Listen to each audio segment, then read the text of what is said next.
Il existe en ce monde des lieux propices à l'expression, des lieux d'histoire où le temps se mêle aux souvenirs pour forger les esprits créatifs. Le regard sur ces choses donne à l'artiste l'idée même de son œuvre. Il existe dans un de ces lieux un artisan, un homme aux mains d'argent, brillantes de ces poussières qu'il travaille chaque jour. De ces poussières viendront les formes de demain, reflets brillants de son esprit brûlant, courbe froide d'une pensée épurée, simple et élaborée. La forme jaillit du feu, brutale et anéantissant le peu de structure que peuvent avoir quelques billes d'argent. C'est l'idée première, informe et molle, chauffée par le cœur.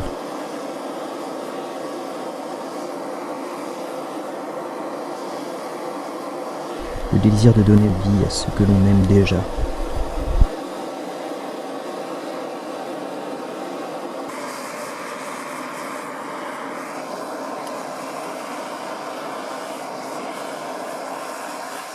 Car entre la tête et les mains, le médiateur doit être le cœur.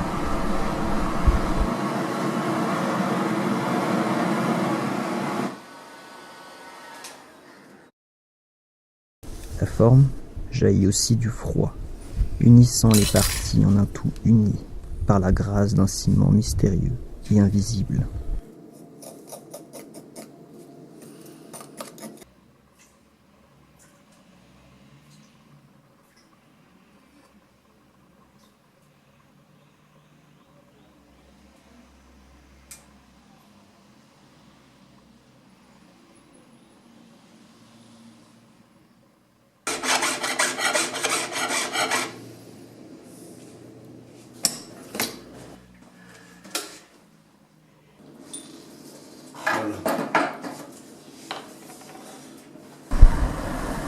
Le monstre, la forme sans idée.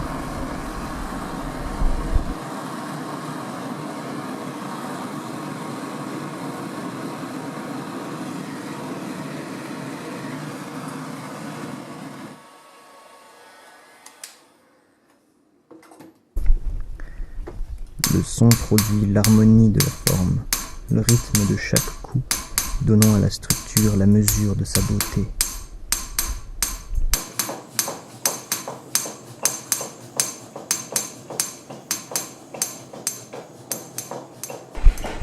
La forme jaillit du geste de l'homme, de son regard concentré, entièrement tendu vers une idée fixe, comme une prémonition. Chaque étape de fabrication résultant d'une expérience inconsciente, pourtant là, le fantôme des erreurs passées.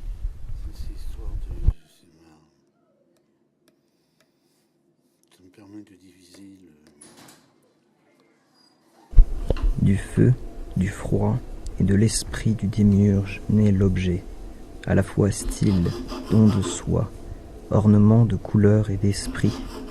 C'est un morceau de lui que l'on portera au poignet.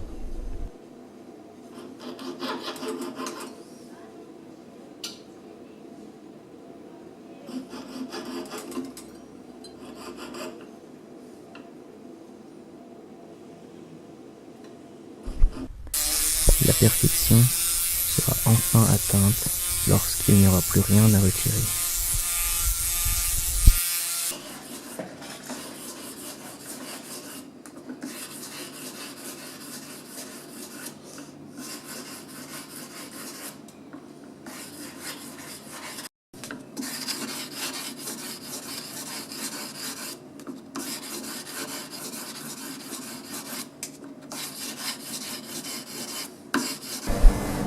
Mais c'est bien la brillance et l'éclat d'une forme qui laisse entrevoir la force d'une idée.